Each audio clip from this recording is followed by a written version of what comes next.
እንኳን በሰላም አመጣሃን ብሎ ፈጣሪው በመልካና በቱሉ ላይ ምስጋና የሚያቀርብበት ጉዳይ ነው።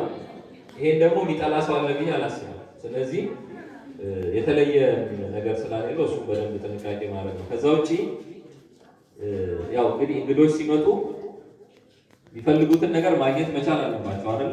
ለምሳሌ ሱቆች ክፍት መሆን አለባቸው። ያው ይሄ በዓል ሲከበር መጀመሪያ አካባቢ የሆነ እንደ ስጋት ያካል ነበር። ያ ነገር ታርሟል። አሁንም ሞር በኮንፊደንስ በተለይ ንግድ ቤቶቻችን እንግዲህ ከሌሊት ጀምሯል ጉዞ ያለው ክፍት መሆን መቻል አለባቸው።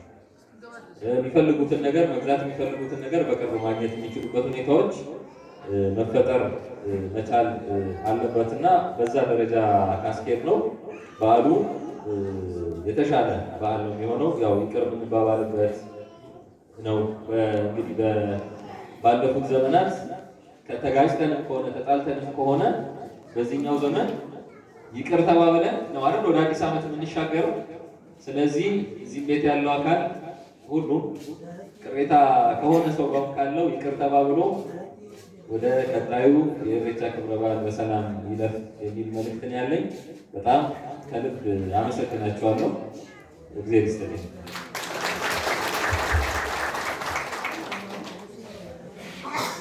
እንዳጠቃላይ